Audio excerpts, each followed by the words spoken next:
إن الله وملائكته يصلون على النبي يا أيها الذين آمنوا صلوا عليه وسلموا تسليما اللهم صل على محمد وعلى محمد. أعوذ بالله من الشيطان الرجيم. بسم الله الرحمن الرحيم. وبه نستعين وهو خير ناصر ومعين، والصلاة والسلام على أشرف الأنبياء والمرسلين حبيب إله العالمين العبد المرتضى والنبي المجتبى والرسول المصطفى سيدنا ونبينا وشفيع ذنوبنا وطبيب نفوسنا ومولانا أبي القاسم محمد. اللهم صل على محمد وعلى محمد وعلى آله الطيبين الطاهرين المعصومين المظلومين المنتجبين المنتخبين الميامين، سيما بقية الله في الأرضين الذين أذهب الله عنهم الرجس وطهرهم تطهيرا. اللهم صل على محمد وعلى محمد.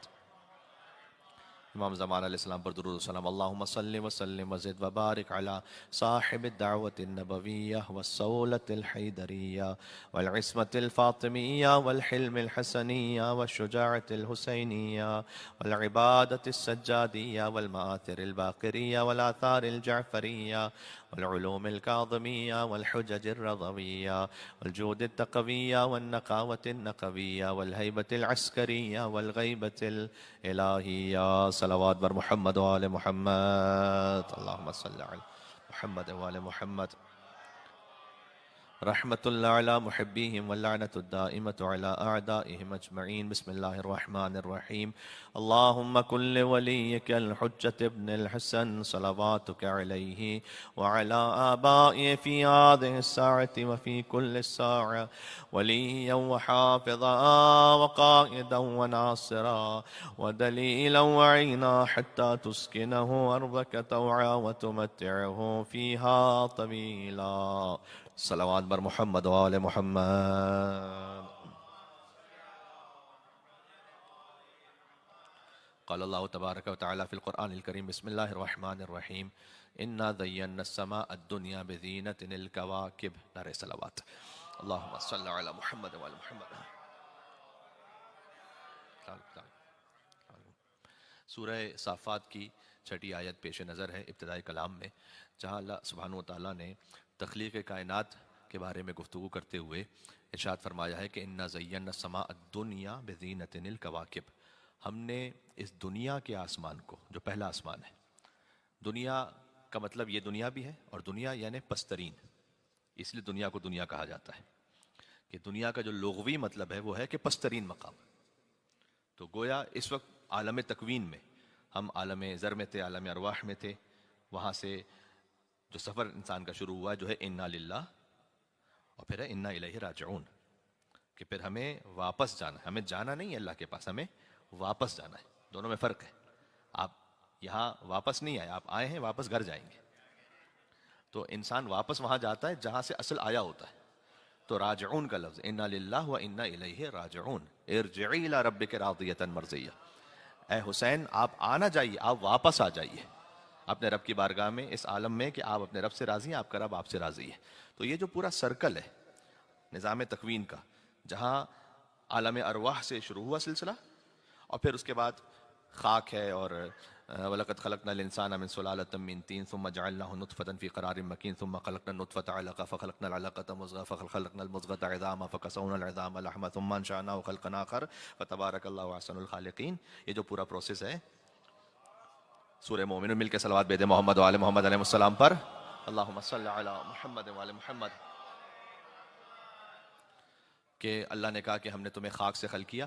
اب ایونچولی دنیا کا ہر انسان خاک سے، اگرچہ کہ ظاہر ہے کہ ہم ایک خاص پروسیس کے ساتھ شکم مادر میں ہر انسان ہو کے پھر دنیا میں آتا ہے، لیکن خاک سے کیسے؟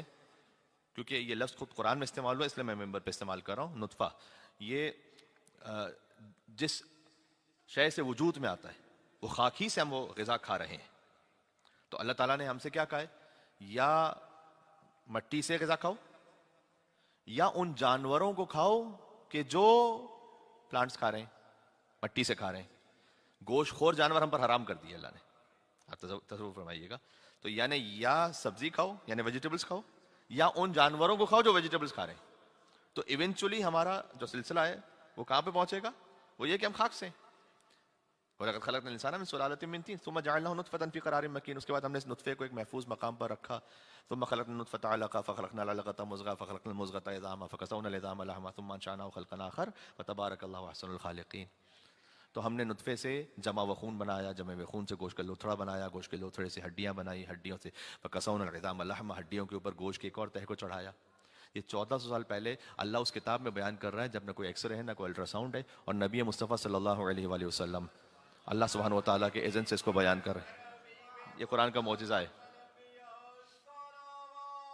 اللہم صل علی.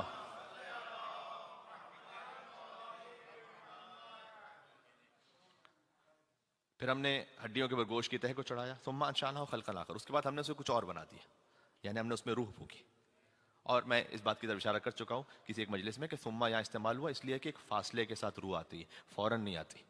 باقی اسٹیپ میں فوراً فوراً فوراً فوراً. لیکن ثم انشأناہ خلقا آخر، جب بچہ شکم مادر میں تقریباً 4 مہینے کا ہو جاتا ہے، پھر آج کی سائنس یہ کہتی ہے کہ اس میں روح آتی ہے. تو اس کو اللہ تعالیٰ نے ثم کے لفظ کے ساتھ بیان کیا کہ دیکھو فوراً جیسے ہی بچہ ماں کے شکم میں آئے گا تو فوراً روح نہیں آئے گی. ابھی تو گوشت کا لوتھڑا ہے، اس کے بعد ہڈیاں ہیں، اس کے بعد پھر گوشت کی تہہ. ثم انشأناہ خلقا آخر، پھر روح ایک منزل پر آئے گی. فتبارک اللہ احسن الخالقین. تو کتنا بہترین ہے تمہیں خلق کرنے والا پروردگار، کتنا بہترین تمہیں خلق کرنے والا پروردگار. اللہ تعالیٰ نے اس پوری کائنات کو خلق کرنے کے بعد، یعنی بڑے بڑے جثے اللہ نے خلق کیے، بڑے بڑے پلینٹس ہیں، حدوں کا پتہ نہیں ہے. ان سب کو خلق کرنے کے بعد کہیں پر بھی اللہ نے یہ نہیں کہا فتبارک اللہ احسن الخالقین. کتنا بہترین ہے سورج کا خلق کرنے والا پروردگار، مثلا کتنا بہترین ہے سمندروں کا خلق کرنے والا پروردگار.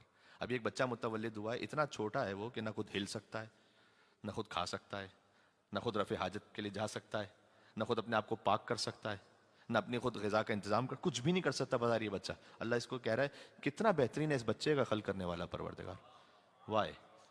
کیوں؟ اس لیے کہ اس میں پوٹینشل ہے. دریاؤں میں، سمندروں میں، آسمانوں میں، زمینوں میں، جمادات میں وہ پوٹینشل نہیں ہے کہ وہ گرو کریں گے عقلی طور پر، شعور کے اعتبار سے. اس میں پوٹینشل ہے کہ یہ سیستانی بن سکتا ہے. مثلا اس میں پوٹینشل ہے کہ نیوٹن بن جائے، آئنسٹائن بن جائے. تو اس میں اللہ تعالیٰ نے ایک ظرفیت رکھی ہوئی. تو اللہ کہہ رہا ہے کتنا بہترین اس کا خلق کرنے والا پروردگار.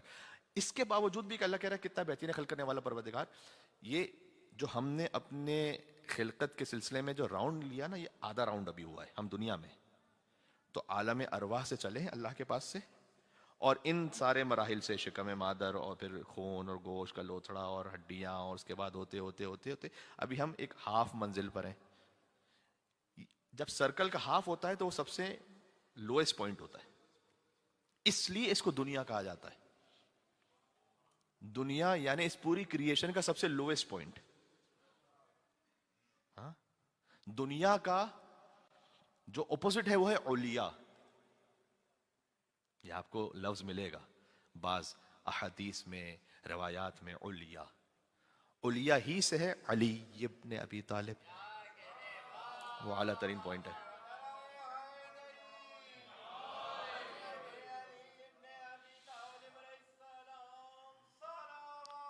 اللہم صل علی محمد وعلی محمد. تو ابھی ہم نے اپنا سرکل پورا کرنا ہے. اس کے بعد کا جو مرحلہ ہے کہ انسان سکرات سے گزرے گا، موت سے گزرے گا، اس کے بعد قبر میں جائے گا، برزخ کی زندگی کو طے کرے گا، اور پھر بالآخر یہ سرکل پورا اس وقت ہوگا کہ جب میدان محشر میں اللہ سبحانہ وتعالیٰ کی خدمت میں پہنچنے کے بعد انشاءاللہ جب جنت میں پہنچیں گے، در حقیقت یہ سرکل پورا ہو جائے گا. جہاں سے اللہ نے ہمیں رکھا تھا وہیں پر واپسی ہے، صرف اس فرق کے ساتھ کہ اب ہم اللہ کی دیوی توفیق سے پوٹینشلی اتنا گرو کر چکے ہیں کہ اللہ اپنے معصوم بندوں سے تو کہہ رہا ہے ارجع الی ربک راضیۃ مرضیہ، لیکن ان کے صدقے میں مومنوں سے بھی کہہ رہا ہے کہ تو بھی واپس آ جا. یہ روایت ہے کہ یہ آیت خالی یا آیت النفس المطمئنہ خالی معصومین سے مخصوص نہیں ہے، اعلیٰ ترین مصداق وہی ہے.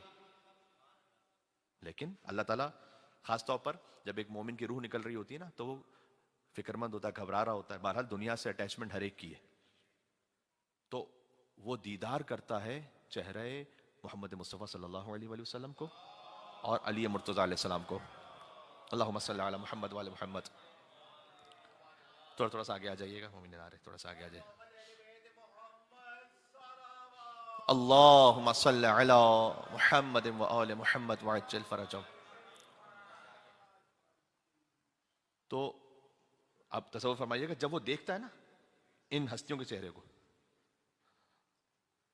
تو ملک الموت اب اس سے کہتا ہے، کیونکہ وہ جو اضطراب ہوتا ہے نا اس کا وہ ختم ہو چکا ہوتا ہے. اب یہ کتاب الکافی سے روایت ہے کہ اس کا اضطراب ختم ہو چکا ہوتا ہے. تو اب ملک الموت اسے کہتا ہے یا ایتھا النفس المطمئنہ، اب تو مضطرب نفس نہیں ہے، اب تو مطمئن نفس ہے، آ جا. یا ایتھا النفس ارجعی الی ربک راضیۃ مرضیہ، اپنے رب کی طرف پلٹا راضیۃ مرضیہ، فادخلی فی عبادی وادخلی جنتی، میرے ان خاص بندوں میں داخل ہو جا. فادخلی فی عبادی وادخلی جنتی، ہر جنت میں نہیں، میری جنت میں آ جا. جنتی کا لفظ ہے یہاں پر، میری مخصوص جنت میں آ جا. دیکھیں جنتیں بہت ساری ہیں، جنتوں کے الگ الگ درجات ہیں، لیکن اللہ تعالیٰ جب کہنا کہ میری جنت، اس کا مطلب ہے کہ اس سے بڑھ کے کیا جنت میں کوئی اور مقام ہوگا کہ اللہ کہہ رہا ہے کہ یہ میری ہے. جو لامحدود ہے وہ یہ کہہ رہا ہے کہ میری ہے، اس جنت میں آ جا. تو یہ ہے پورا سرکل. اچھا، یہ اس بات کو وضاحت کرنے کے لیے تھا کہ دنیا کا مطلب کیا ہے. تو اللہ نے کہا کہ انا زینا السماء دنیا بزینت الکواکب، ہم نے جو دنیا کا آسمان ہے نا، جو سب سے پسترین آسمان ہے، اس کو زینت عطا کی ہے ستاروں کے ذریعے سے. اب نو بڈی نوز کہ یہ جو پہلا آسمان ہے یہ کہاں تک ہے، کیا ہے. قرآن میں اس کی جو تعبیر ہے اس کا مطلب کیا ہے، 7 آسمانوں کا مطلب کیا ہے، جو اللہ تعالیٰ نے سورہ رحمان میں بھی چیلنج کیا ہوا ہے آیت نمبر 33 میں کہ یا معاشر الجن والانس ان استطعتم ان تنفذوا من اقطار السماوات والارض فانفذوا لا تنفذوا الا بسلطان. کہ اے جن و انس، تم اگر یہ سمجھتے ہو کہ تم نکل سکتے ہو زمین و آسمان کی حدوں سے تو فانفذوا، نکلو، نکل کے بتاؤ ہمیں، زمین و آسمان کی حدوں سے نکل کے بتاؤ. ابھی دعائے کو میل پڑی لا یمکن الفرار من حکومتک، پروردگار تیری حکومت سے باہر جانا ممکن ہی نہیں ہے. تو اللہ تعالیٰ کہہ رہا ہے کہ تم نکلو، نکل کے بتاؤ اس زمین و آسمان کی حد سے. لا تنفذون الا بسلطان، تم نہیں نکل پاؤ گے مگر یہ کہ جس کے پاس سلطان ہو. سلطان یعنی بڑی طاقت. جو چونکہ تمہارے پاس بڑی طاقت نہیں ہے، ایک عظیم الشان طاقت، تو تم نہیں نکل پاؤ گے. اس سلطان کو سلطان سے آپ جوڑ سکتے ہیں کہ رب ادخلنی مدخل صدق واخرجنی مخرج صدق واجعل لي من لدنک سلطانا نصیرا. علی ابن ابی طالب جب عطا ہوئے رسول اللہ صلی اللہ علیہ وسلم کو تو فرمایا کہ ہم نے آپ کو سلطان نصیر عطا فرمایا، یعنی جس کے پاس وہ خدائی طاقت ہے وہ نکل سکتا ہے. پھر وہ کعبہ قوسین پہ پہنچے.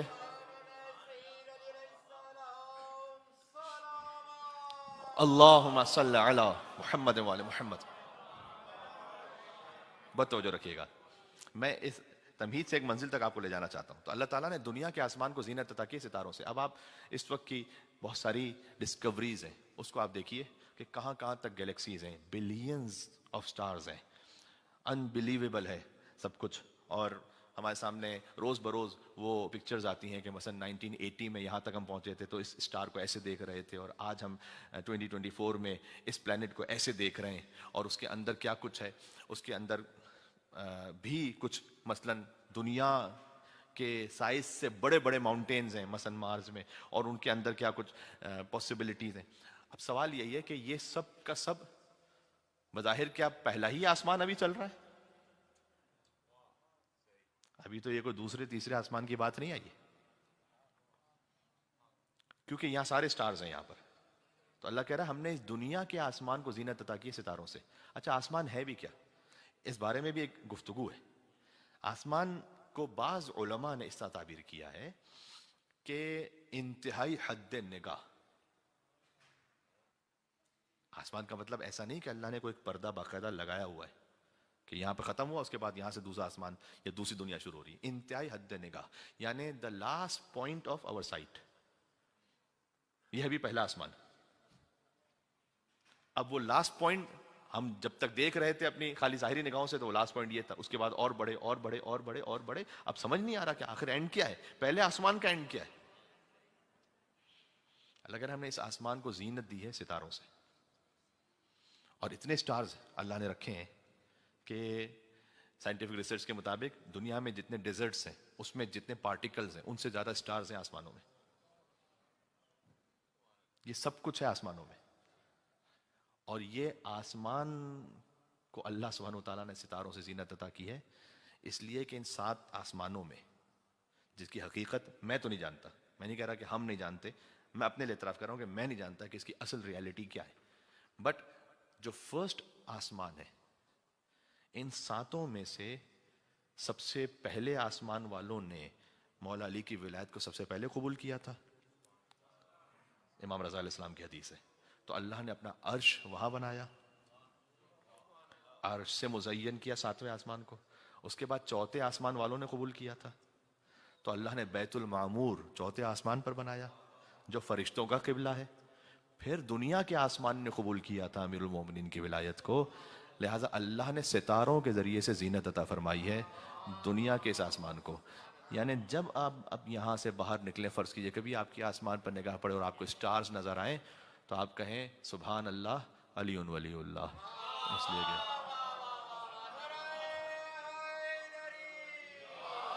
یا علی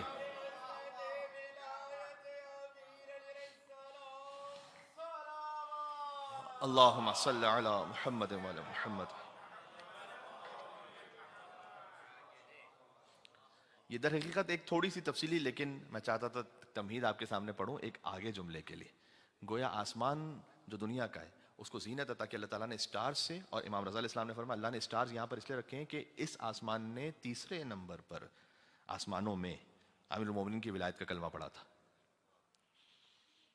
اب وہ علی کہ جس کی ولایت کی وجہ سے زینت عطا ہو آسمان کو، اگر اللہ اس علی کو ایک بیٹی عطا کرے جو علی کی زینت ہو، بی بی زینب سلام اللہ علیہا شریکۃ الحسین صلوات اللہ وسلم، مل کے صلوات بے دیں محمد و آل محمد علیہ السلام پر، اللہم صلی علی۔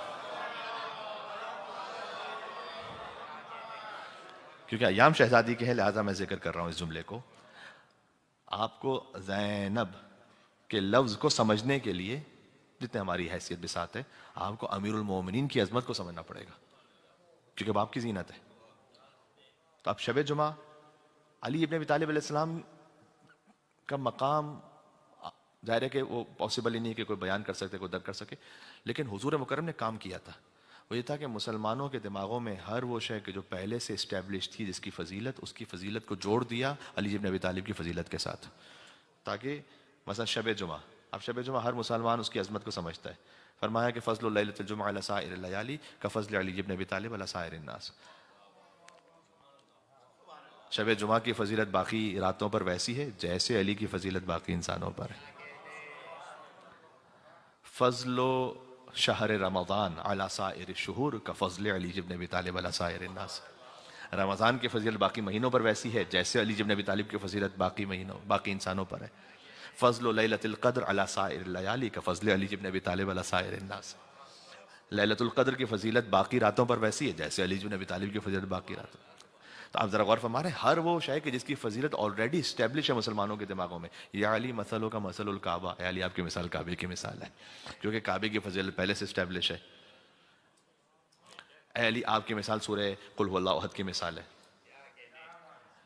1/3 اس پر عرض کر چکا ہوں پہلے کہ 1/3 قرآن ہے سورہ قل هو اللہ احد، اس لیے مرحومین کے سال ثواب میں 3 مرتبہ سورہ قل هو اللہ احد پڑھ کے ہم نیت یہ کرتے ہیں کہ سارے قرآن کا ثواب ہدیہ ہو جائے مرحوم کو۔ کیوں کوئی اور سورہ 3 مرتبہ نہیں پڑھتے؟ سورہ قل هو اللہ احد کو اسی نیت سے پڑھتے ہیں کہ الحمد کے بعد پورے قرآن کا ثواب ہدیہ ہو جائے مرحوم کی خدمت میں۔ اس طرح سے فرمایا کہ جو 1/3 ہے سورہ قل هو اللہ احد کی مثال، ویسے ہی علی آپ کی محبت ہے، جو دل میں رکھے وہ 1/3 محبت رکھتا ہے، جو زبان سے اظہار کرے وہ 2/3 محبت رکھتا ہے، جو عمل سے بھی اس کا اظہار کر دے وہ پورا ایمان مکمل ہو جاتا ہے اس کا۔ ایک مل کے صلوات دے دے محمد و آل محمد علیہ السلام پر، اللہم صلی علی۔ تصور ہمارے آپ تصور ہمارے اب ذرا غور کیجئے کہ وہ امیر المومنین ہیں، ان کے لیے بھی زینت قرار دیا گیا ان کے ایک دختر کو۔ تو اب آپ ملاحظہ فرمائیے کہ بظاہر بی بی زینب سلام اللہ علیہ پنجتن میں نہیں ہے، لیکن بباطن پنجتن کا خلاصہ ہے۔ میں آپ صرف ایک جملہ کہتا ہوں، پنجتن کے بعد حسین ابن علی نے واحد جس ہستی کو حسین نے التماس سے دعا کہا ہے وہ بی بی زینب سلام اللہ علیہ۔ آپ التماس سے دعا کہتے ہیں اپنے مومن بھائی کو، کسی عالم کو، کسی بھی شخص کو دعا میں یاد رکھنا، یہ امام حسین علیہ السلام نے کہا ہے بی بی زینب سے۔ تو جبل الصبر ہے، صبر کے عظیم ترین مقام پر ہے بی بی زینب سلام اللہ علیہ۔ ایک لقب بی بی کا جو معروف ہے ثانیہ زہرا سلام اللہ علیہ، ایک صلوات بھیجیے گا محمد و آل محمد علیہ السلام پر۔ اس میں کوئی شک نہیں کہ بی بی ثانیہ زہرا ہیں، اپنے کردار میں، اپنے عمل میں، اپنی سیرت میں، اپنے مقام میں ثانی کوئی زہرا کا نہ ہوگا نہ ہوا ہے۔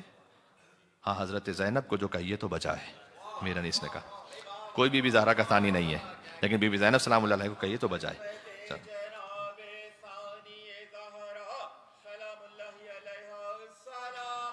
اللہم صل علی محمد و آل محمد۔ میں ایک دو درس آپ کی خدمت میں عرض کرنا چاہ رہا ہوں۔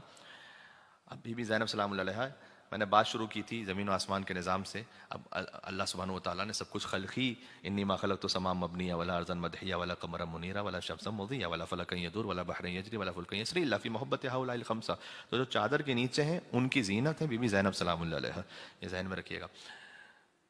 تو بی بی زینب سلام اللہ علیہ ان کا ایک لقب جو معروف ہے ثانیہ زہرا، اچھا یہ لقب براہ راست روایت میں نہیں آیا، کردار پورا اسی طرح سے، روایت میں جو لقب آیا ہے، جو حضور مکرم جب بی بی زینب سلام اللہ علیہ کی تشریف آوری ہوئی تھی، اس لقب سے مجھے ایک درس بھی حاصل کرنا ہے اپنے لیے، آپ سب کے لیے۔ تو اب وہ حضور مکرم مدینہ میں تھے یا نہیں تھے اور 3 دن بعد آئے، وہ روایتوں کا اپنا ایک اختلاف ہے، لیکن نہ مولا علی نے نام رکھا بی بی زینب کا، نہ بی بی فاطمہ نے رکھا، نہ رسول اللہ نے رکھا، اللہ نے رکھا۔ جیسے امام حسن اور امام حسین علیہ السلام کا نام ہے، ویسے بی بی زینب سلام اللہ علیہ کا نام اللہ سبحانہ و تعالیٰ نے رکھا ہے روایت میں۔ اور حضور مکرم اپنی اس نواسی کو لے کر تشریف لائے مسجد میں، اور حضور نے یہ فرمایا کہ ہذہ مثیل ختیجہ، ہم ثانی زہرا کہتے ہیں نا، حضور نے ثانی ختیجہ کہا۔ ایک بی بی خدیجہ الکبریٰ سلام اللہ علیہ پہ صلوات بھیجے گا محمد و آل محمد پر، اللہم صل علی ثانی ختیجہ کا، دوسری ختیجہ ہے یہ۔ اب اس میں معارف کا دریا ہے کہ لسان وحی سے تشبیہ دی جا رہی ہے، کوئی شاعر تشبیہ نہیں دے رہا یہاں پر، وما ینطق عن الہوا کی زبان سے، ان ہوا الا وحی یوحا کہ لسان مطہر سے یہ مثال دی جا رہی ہے کہ یہ میری جو نواسی ہے یہ ختیجہ کی مثیل ہے۔ تو کیا کیا راز ہوں گے اس میں؟ ایک تو بات یہ ہے کہ جیسے بی بی ختیجہ امت کی ماں ہے، ہائے ہائے ہائے ہائے، بعد سبحان اللہ، بعد از حسین گویا امت کی ماں ہے بی بی زینب سلام اللہ علیہ، جس نے ماں بن کر امت کو سنبھال لیا۔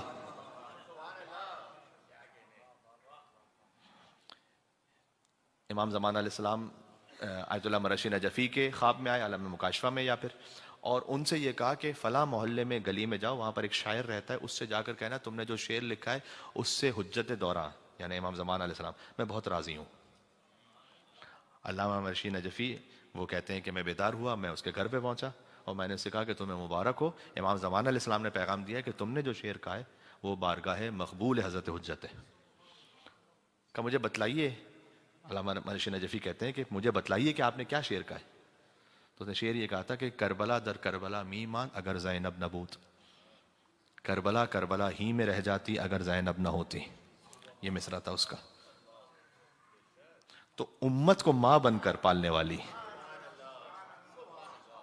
بی بی زینب سلام اللہ علیہ ہے، اور حضرت خدیجہ سلام اللہ علیہ سے ان کی جو شباہت ہے وہ اور بھی اس طرح سے مطابقت رکھتی ہے۔ دیکھیں بی بی فاطمہ الزہرا سلام اللہ علیہ کی حیات طیبہ وہ ابتدا ہی سے مکمل مصائب میں رہی ہے اور دنیاوی اعتبار سے بھی بڑی سختیوں میں رہی ہے۔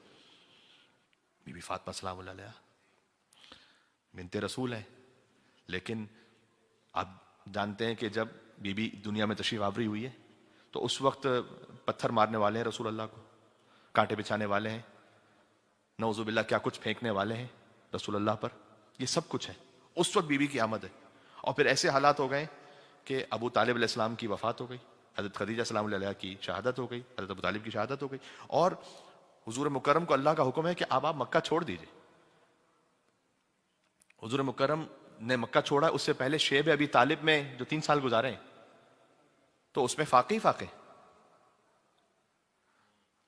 حضرت ختیجہ وہ ملکۃ العرب تھی۔ وہ باتیں جو آپ جانتے ہو مجھے اس کو ریپیٹ نہیں کرنا، تھوڑا سا آگے بڑھوں گا۔ ملکۃ العرب ہیں، ان کی دولت کا جو اندازہ ہے وہ یہ ہے کہ کرنا تقریباً اس وقت کے اعتبار سے بڑا مشکل ہے کہ اس وقت ایک گویا ان آفیشل ملکہ ہیں پورے عرب کی، اور پھر اس غربت میں زندگی گزاری ہے. ایک مرتبہ کہ شروع سے غربت ہے، وہ معاملہ امتحان تو وہ بھی ہے، لیکن وہ امتحان کچھ اور ہے. ایک مرتبہ یہ ہے کہ اس گویا، میں لفظ نہیں کہنا چاہ رہا شہنشاہیت، کیونکہ اس میں کہیں پر وہ دنیاوی بادشاہت کی وہ ہوا تھی، لیکن جس متمول انداز میں بی بی خدیجہ السلام علیہ نے زندگی گزاری ہے کہ ایک لباس جو ایک دفعہ پہنا اس کے بعد دوسری دفعہ نہیں پہنا، وہ دے دیا گیا غلاموں کنیزوں میں آگے، جس کے اونٹوں پر سامان تجارت نہیں، فقط چابیاں لادی جاتی ہیں ان کے خزانوں کی. وہ اس کیفیت میں زندگی گزاریں رسول اللہ کی خوشنودی کی خاطر. ایک لمحے بھر کا شکوہ نہیں کہ فاقے اور جڑی بوٹی جو ایک کھانا نہ ملنے کی وجہ سے بی بی نے کہتے ہیں کہ کھا لی، وہ زہریلی جڑی بوٹی تھی کیونکہ واجب تھا اس وقت، ورنہ بھوک سے ویسے ہی مر جاتی. اس میں زہر تھا، زہر آلود تھی وہ، اور اس سے بی بی کی وفات ہو گئی. تو ایک انداز سے وہ زندگی اور پھر یہ زندگی. بی بی فاطمہ سلام اللہ علیہ شروع ہی سے انہوں نے سخت زندگی گزاری، کیونکہ جب بی بی دنیا میں تشریف لائی ہیں تو حالات ایسے سخت ہیں. اس کے بعد ہجرت ہے، ہجرت کے بعد وہ کانٹے بچھانا اور پتھر مارنا تو ختم ہو گیا، لیکن وہ جو فقر و فاقہ تھا وہ تو ویسے ہی رہا.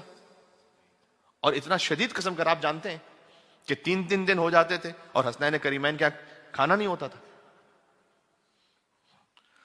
اور یہ تمام مصائب گزرتے گزرتے اس کے بعد بابا کی جب وفات یا شہادت ہو گئی تب تو صبت علیہ مصائب، تو ان کی زندگی پوری ہی مصائب میں. لیکن بی بی زینب سلام اللہ علیہ ان کی زندگی میں ایک موقع ایسا آتا ہے کہ بی بی خدیجہ الکبریٰ کی مثال ہے. جب ان کا ازدواج ہوا حضرت عبداللہ ابن جعفر طیار کے ساتھ.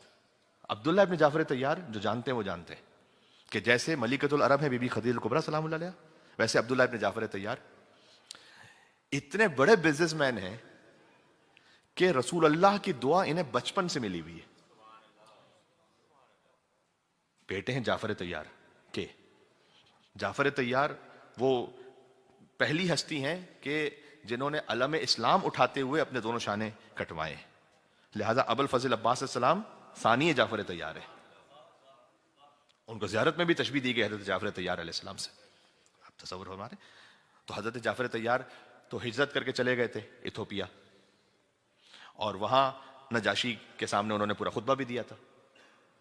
اچھا، ام حبیبہ ابو سفیان کی بیٹی وہ بھی وہاں گئی ہوئی تھی، اور ان کا جو شوہر تھا وہ پھر مرتد ہو گیا، وہ نکاح ٹوٹ گیا.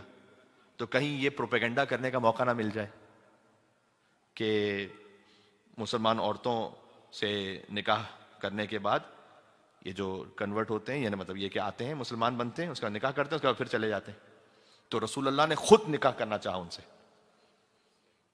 رسول اللہ نے خود سہارا دیا بی بی ام حبیبہ کو. تو اب کہاں حبشہ اور کہاں مدینہ، تو نکاح کیسے پڑھا جائے گا؟ بچوں کے لیے کہہ رہا ہوں، زوم نہیں ہوتا تھا اس وقت، تو نکاح کیسے پڑھا جائے گا؟ تو حضور مکرم نے اپنا وکیل بنایا تھا جعفر طیار کو. مجھے جملہ کہنے دیں، یہ فضیلت یا باپ کے حصے میں آئی ہے یا بیٹے کے حصے میں آئی ہے؟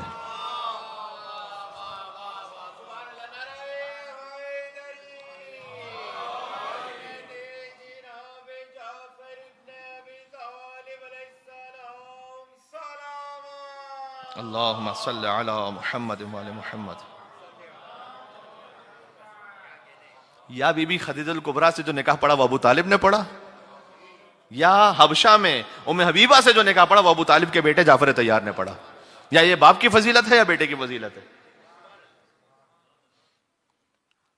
تو حضور مکرم اتنا احترام کرتے ہیں جعفر کا. اور اس کے بعد جب واپس جعفر پلٹے، کیونکہ اسلامی حکومت مدینہ میں قائم ہو چکی تھی، اب حبشہ میں رہنے کی ضرورت نہیں تھی، واپس آ گئے. تو جب واپس آئے ہیں تو مدینہ پہنچے، بھائی حضور مکرم کا ہے، کہا وہ تو خیبر گئے ہیں.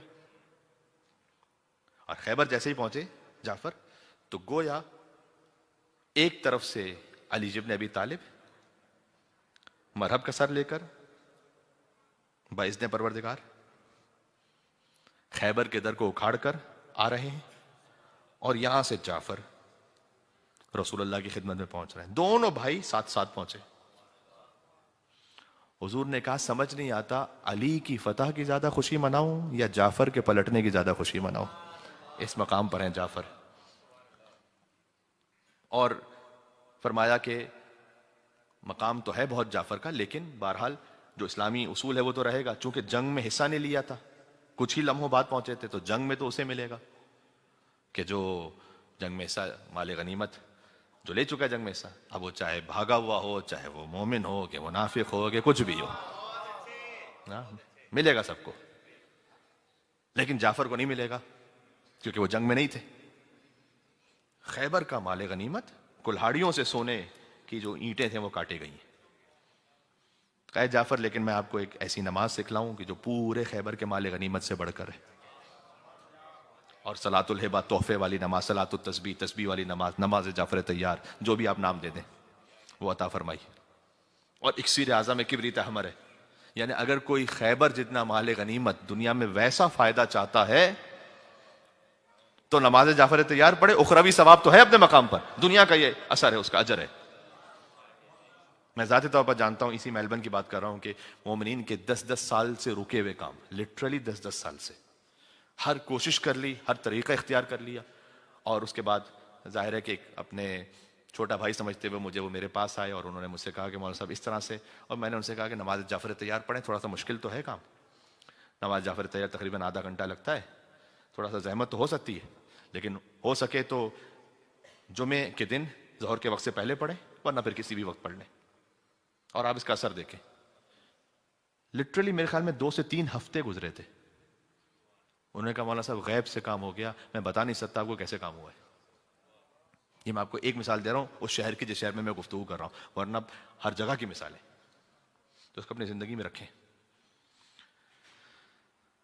لیکن جیسے ہی جعفر علیہ السلام پلٹے، انہیں نماز حضور نے توفتاً عطا فرمائی. چند مہینے گزرے تھے کہ جنگ موتا جارڈن کے قریب ان کی شہادت ہو گئی. اور اسی لیے تیار کہا گیا انہیں کہ ان کے بازو کٹ گئے، اللہ نے پر عطا کی جس سے جنت میں پرواز کر رہے ہیں. اب جارڈن تو بہت دور، وہاں سے خبر آئی. اس وقت حضرت عبداللہ ابن جعفر طیار وہ 5 برس کے تھے تقریباً، بالکل بچپن میں. معمولاً 4 اور 5 برس کے بچے کو ظاہری اعتبار سے اس سینسٹیوٹی کا اندازہ بھی نہیں ہوتا کہ سیویئرٹی کا، کہ میرے ساتھ کیا غم ہو چکا ہے. بچے کو آپ بتائیے کہ بھائی تمہارا باپ چلا گیا تو وہ تھوڑا سا دیکھے گا، شاید کسی کو دیکھتے دیکھتے تھوڑا سا رو بھی جائے گا، لیکن سمجھ نہیں پائے گا کہ کیا غم ہے. تو حضور مکرم پہنچے حضرت اسماء بنت امیس کے پاس، جعفر طیار کی بیوہ، ان کے پاس پہنچے، اور تاکہ ان سے تعزیت بھی ہو. اور بی بی فاطمہ کو حکم دیا کہ 3 دن تک آپ کھانا بھیجوائیے جعفر کے گھر پہ. تو بی بی فاطمہ سلام اللہ علیہ آتی رہی. امیر المومنین کے تو بھائی کا گھر ہے. رسول اللہ تشریف لائے، دیکھا کہ حضرت عبداللہ وہ مٹی کے کچھ کھلونوں سے کھیل رہے. باپ کی شہادت ہو گئی، رحمت للعالمین کو رحم نہ آئے تو پھر کیا. آگے بڑھے اور حضرت عبداللہ یتیم کے سر پر ہاتھ رکھا. جو ہمارے یہاں بھی ایک بات معروف ہے کہ اگر کوئی دعا قبول نہ ہو رہی ہو تو آپ یتیم کے سر پر ہاتھ رکھیں اور پھر دعا کریں. تو رسول اللہ نے یتیم کے سر پر ہاتھ رکھا اور کہا کہ میں دعا دیتا ہوں. پوچھا عبداللہ سے، پوچھا کہ کیا کر رہے ہو؟ کہ تجارت کر رہا ہوں. بچے ہوتے ہیں نا، آپ ان سے پوچھیں بیٹا کیا کر رہے ہیں تو کوئی نہ کوئی بات کہتے ہیں. کہ میں تجارت کر رہا ہوں. کہ اللہ تمہاری تجارت میں اتنی برکت دے، اتنی برکت دے، اتنی برکت دے. کہ حضرت عبداللہ ابن جعفر طیار کی وہ کیفیت ہو گئی تھی کہ جو بی بی ہاجرہ کی تھی اس وقت جب زمزم کا پانی نکل رہا تھا، کہنا پڑا زم زم بس. حضرت عبداللہ گویا پروردگار سے کہتے تھے پروردگار اتنا تو نے دے دیا ہے، اور اتنا ہے اور اتنا ہے، اور اتنا خرچ کرنے کے بعد بھی اتنا، اور اتنا خرچ کرنے کے بعد بھی اتنا ہے کہ بس پروردگار بس اب میں کیا کروں اس کا. ایسے امیر تھے. بی بی زینب سلام اللہ علیہ کے شوہر. سمجھ میں آ رہا ہے؟ ثانی خدیجہ الکبریٰ سلام اللہ علیہ، سمجھ میں آ رہا ہے؟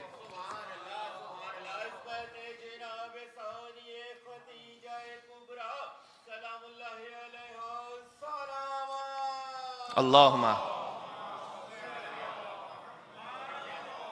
ایک اور بلندر صلوات دے دے محمد و آل محمد.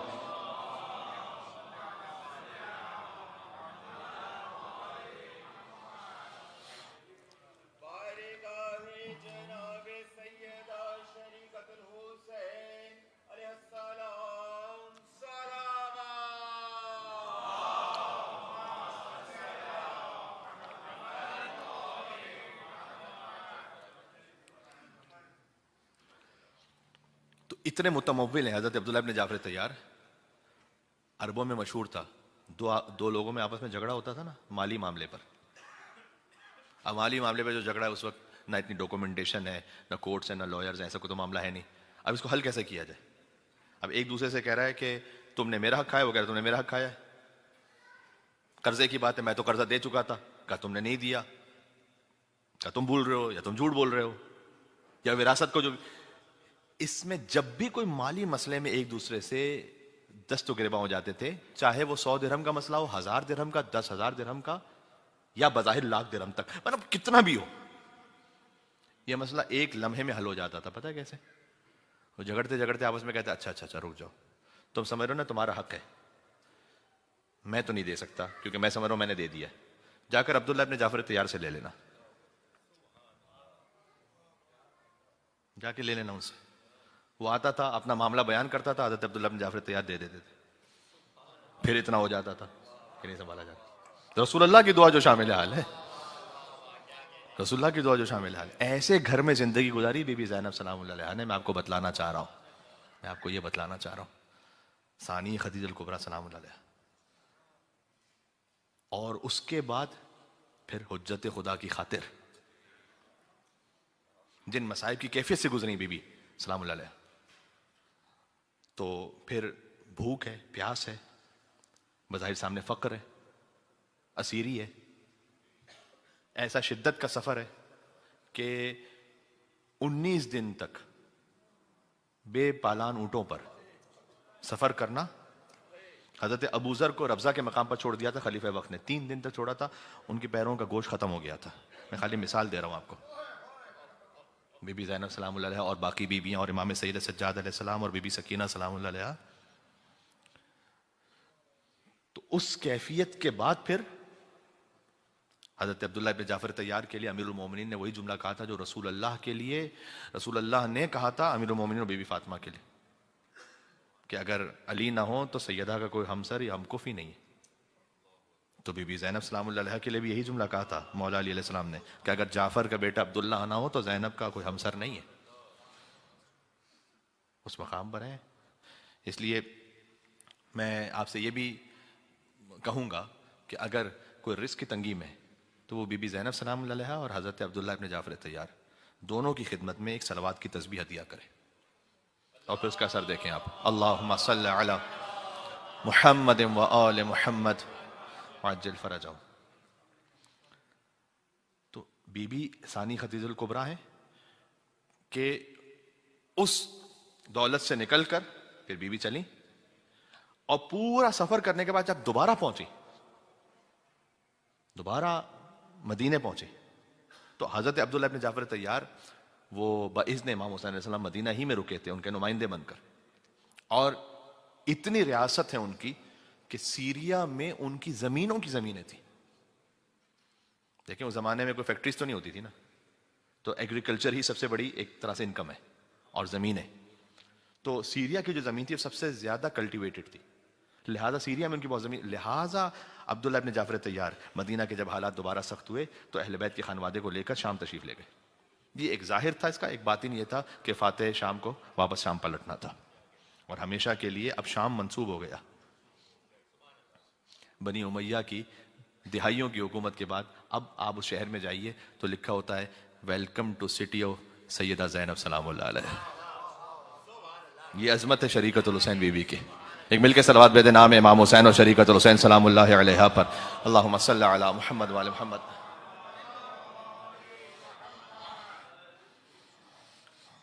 اب آپ تصور فرمائیے, اس سے ہم اپنی زندگی میں ایک جو بالکل سامنے کا درس لے سکتے ہیں وہ یہ ہے کہ حالات بدلتے ہیں.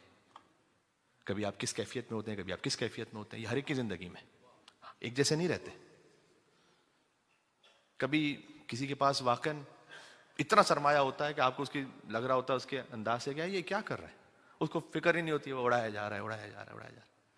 پھر کبھی اور کسی اور کیفیت میں پھنس جاتا ہے کہ اس کو یہ شرم آ رہی ہوتی ہے کہ میں دوستوں کی محفلوں میں جا کے بیٹھوں کیسے, ایک لباس کتنی دفعہ پہنوں. مجھے ایسے لوگ مل چکے ہیں جنہوں نے اپنی زندگی کا وہ موقع بھی دیکھا ہے, اور اب یہ موقع بھی کہ کہتے ہیں کہ مولانا صاحب میں دوستوں کی محفل میں اس لیے نہیں جاتا کہ جب ہم کسی ریسٹورنٹ میں ہوتے ہیں تو یا تو سب شیئر کریں, اس میں بھی میرے پاس نہیں ہوتا, اور اگر ہمیشہ وہی کھلاتے رہیں تو پھر مجھے ایک مرتبہ شرم آتی ہے کہ ایک مرتبہ مجھے بھی تو کھلانا ہے لیکن میرے پاس ہے ہی نہیں کچھ. اس کیفیت میں بھی آ جاتے ہیں. رزن بقضائک و تسلیما لامرک, جب نعمت ملے تو اسراف نہ کریں, تکبر نہ دکھائیں, اور دل کو تنگ نہ ہونے دیں لوگوں کے تانوں, لوگوں کی باتوں سے.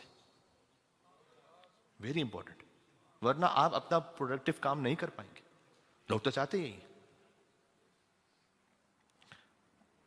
ایک بڑے آیت اللہ تھے سید, ان کی وفات ہوئی تو انہوں نے ایک شاگرد کے خواب میں آ کر, شاگرد نے دیکھا خواب میں, کہا آپ نے اتنی خدمت دین کی, اتنی تبلیغ دین کی ہے, تو بتلائیے کہ آپ کا مقام کیسا ہے. کہ مقام تو بہت اچھا ہے لیکن ایک چیز کی تمنا ہے, کہ کاش دنیا میں ایک اور کام ایسا ہوتا کہ اس کی تمنا ہے, وہ رہ گیا. کہ کون سا دنیا میں کام چاہتے تھے؟ انہوں نے کہا کہ دنیا میں مجھ پر لوگوں نے تانے دیے, طنز کیے, تشنیع کی, تھوکا نہیں میرے اوپر. کوئی یہ بھی کر دیتا تو اس کا جو اجر دیکھا ہے نا میں نے اللہ کے پاس, تو وہ ہو جاتا چند لمحوں میں, لیکن اس کا اجر اتنا تھا. آپ کو مشورہ نہیں دے رہا ہوں,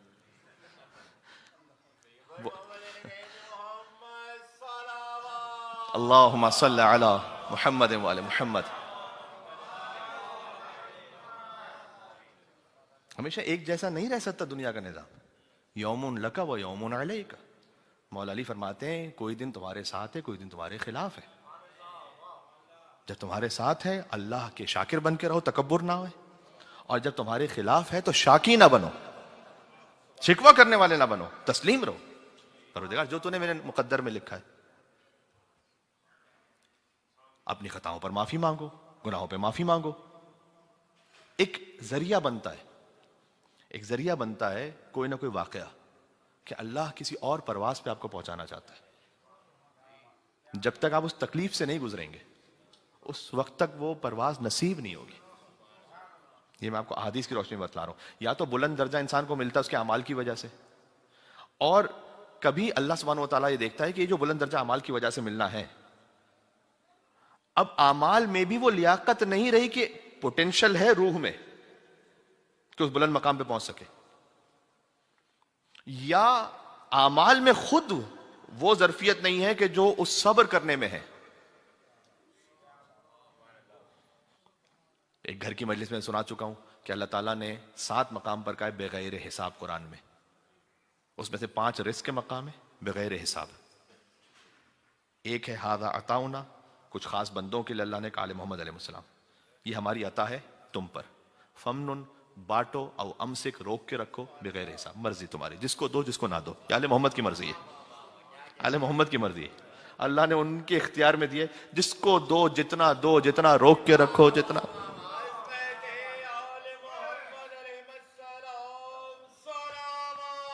اللہم صل علی محمد و علی محمد.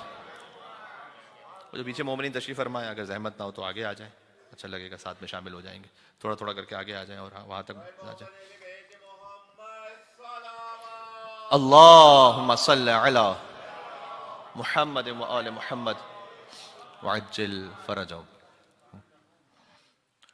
تو آپ ملاحظہ فرمائیے, یہ ہے بغیر حساب. اور ایک ہے انما یوفی الصابرون اجرہم بغیر حساب. اللہ نے نمازی کے لیے نہیں کہا کہ بے حساب اجر دیں گے, روزے دار کے لیے نہیں کہا ہے, صابر کے لیے کہا ہے بے حساب دیں گے. تو کبھی اللہ کو اس بھٹی سے گزارنا ہوتا ہے انسان کو. اود کی لکڑی ہے نا, شیشم کی لکڑی, کیکر کی لکڑی, یہ ساتھ ساتھ رکھیں، فرق نہیں پتا چلے گا، ایک جیسی لگ رہی ہیں۔ جب وہ عود کی لکڑی جلتی ہے نا تو پھر خوشبو دیتی ہے، تب فرق پتا چلتا ہے۔ تو اللہ کسی مقام سے گزارتا ہے انسان کو، اس پر صبر کا دامن نہیں چھوڑنا چاہیے،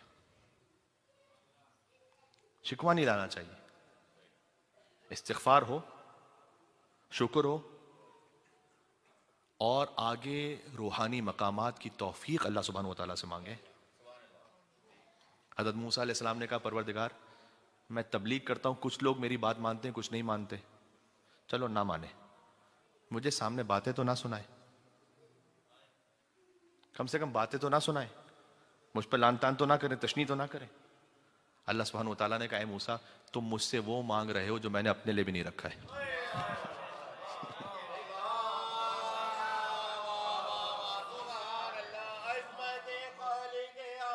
ہوگا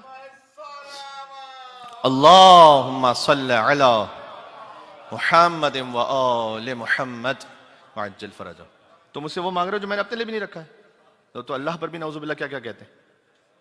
یہ تھوڑی پاسبل ہے کہ کبھی کوئی کچھ نہیں کہے گا۔ ہاں اس کے لیے ایک علاج کیا ہے وہ پھر میں کسی اور مجلس میں سناؤں گا، ایک اور حل بھی بتلایا گیا، چلیں اس مجلس میں بھی ایک اشارہ کر دوں، تفصیل کہیں اور۔ اگر ایک بوٹل ہے فل ہے لیکن اس میں کچھ ایسا ہے کہ جو آپ کے لیے پسندیدہ نہیں ہے، اب اس کو صاف کرنے کا طریقہ کیا ہے؟ آپ اس کو الٹتے ہیں، خالی کرتے ہیں۔ اللہ تعالیٰ نے قرآن میں نسخہ دیا سورہ ہجر میں، آخری 3 آیتیں، فرمایا کہ وَلَقَدْ نَعْلَمُ أَنَّكَ يَضِيقُ صَدْرُكَ بِمَا يَقُولُونَ، ہم جانتے ہیں کہ آپ کا دل تنگ ہو جاتا ہے، رسول اللہ کے لیے کہہ رہا ہے اللہ سبحانہ وتعالیٰ، آپ کے دل پر گراں گزرتا ہے یہ جو باتیں کرتے ہیں، بِمَا يَقُولُونَ، اب دل بھر گیا ہے ایسی باتوں سے تو کیا کریں؟ الٹ دو۔ دل کے الٹنے کا نام سجدہ ہے۔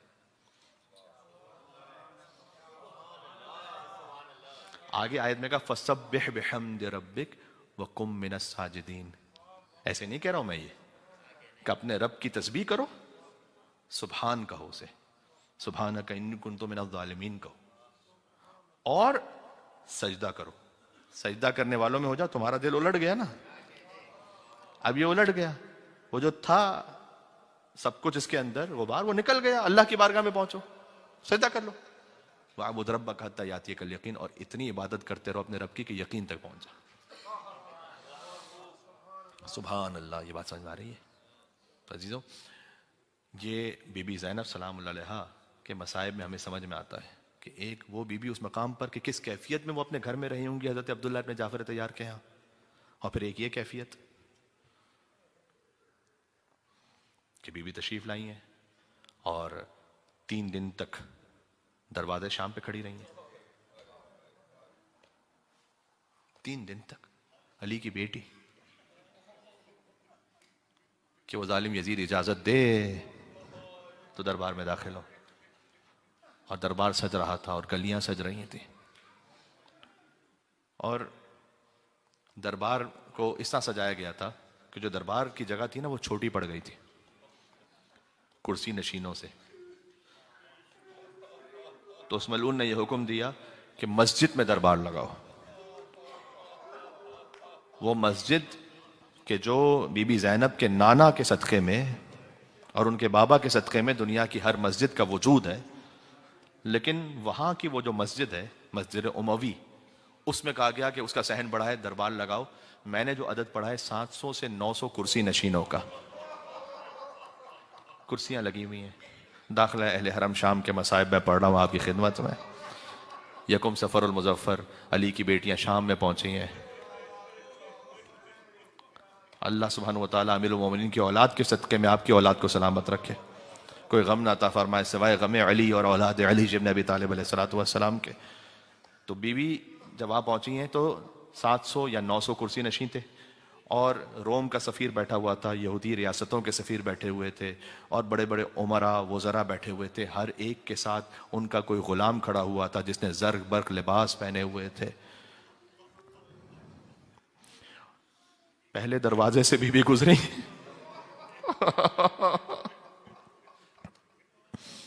پہلے دروازے سے گزری، وہاں پر فوجی تھے بہت سارے، آگے گزری، سفرا تھے، عمرا تھے، آوازیں کسنے والے بھی تھے، دیکھنے والے بھی تھے۔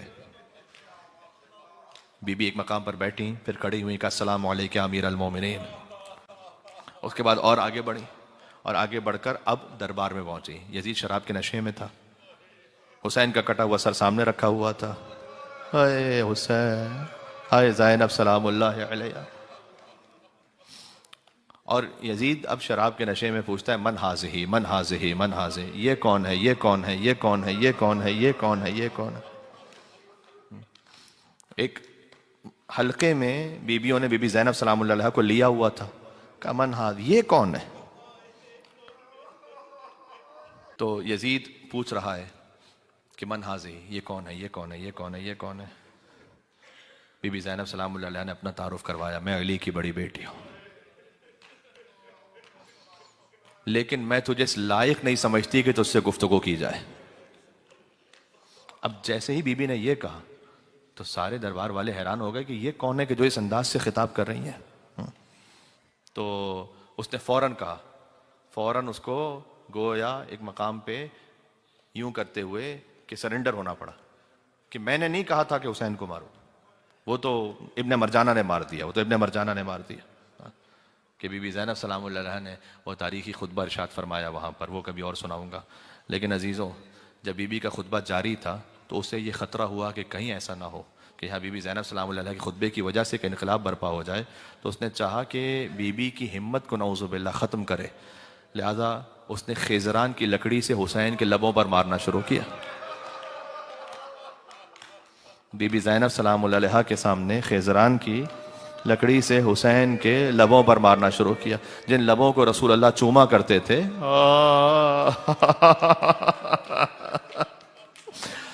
عبداللہ ابن عفیف کا بیان ہے، وہ کوفہ اور شام کی راہ میں تھے جب بی بی زینب سلام اللہ علیہ نے وہاں پر خطبہ دیا ہے، تو وہ اب نابینا ہو چکے تھے اور مولا علی کے پاس رہ چکے ہیں تو وہ یہ بیان کرتے ہیں کہ ایک مرتبہ جیسے ہی آواز آئی تو کیا بیٹا ساتھ میں تھا، کہا کہ کیا قیامت آ گئی ہے واپس کیا؟ کہنے نہیں بابا کوئی قیامت نہیں آئی، یہ آپ کیوں پوچھ رہے ہیں؟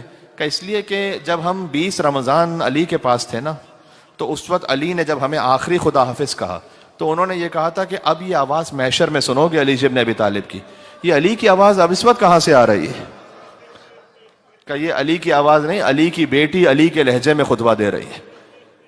یہ بنت علی، بنت خاتون جنا بنت علی ہے زینب، یعنی گلشن فاطمہ زہرا کی کلی ہے زینب، کبھی زہرا کبھی حیدر کبھی آغوش نبی، گویا قرآن کی گودی میں پلی ہے زینب، اور آپ کی حاجات کی اور ہماری حاجات کی برابری کے لیے کہ جب بھی یہ نام لیا ٹل گئی ہر ایک مشکل، یہ تیرا نام ہے یا ناد علی ہے زینب۔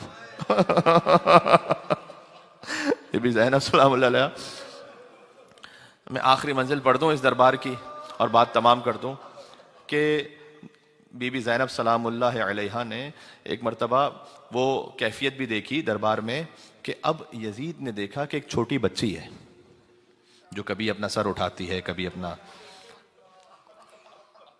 کہا یہ بچی کیوں بار بار اٹھتی ہے بیٹھتی ہے؟ کہ ایک رسی میں 12 گلے بندھے ہوئے ہیں، کبھی سید سجاد کا گلا دکھتا ہے، کبھی سکینہ کا گلا دکھتا ہے۔ کہ رسی کو کھول دو، اس بچی کو درمیان میں بٹھا دو۔ اب آپ تصور فرمائیے 4 سال کی ایک بچی ہے جو پورے دربار کے درمیان اکیلی بیٹھی ہوئی ہو، ہائے ہائے ہائے۔ اب بی بی سکینہ سلام اللہ علیہ وہ تشریف فرما ہے، اور یزید نے کہا کہ تجھے بڑی محبت تھی اپنے باپ سے؟ کہا میرا باپ بھی ہے، حجت خدا بھی ہے۔ کہ میں تو تب حجت مانوں کہ جب یہ سر جو یہاں رکھا ہے نا وہ تیری گود میں آ جائے۔ ایک مرتبہ گویا اس جلے ہوئے دامن کو سکینہ نے پھیلا کر فرمایا کہ بابا ظالم ہماری محبت کا امتحان لے رہا ہے بابا۔ بس یہ کیفیت تھی کہ حسین علیہ السلام کا سر اپنے مقام سے اٹھا اور بی بی سکینہ کی گود میں آیا۔ بچی نے جھک کر، یہ میرا آخری جملہ ہے، جھک کر بوسے لیے اب عبداللہ حسین علیہ السلام کے لبوں کے۔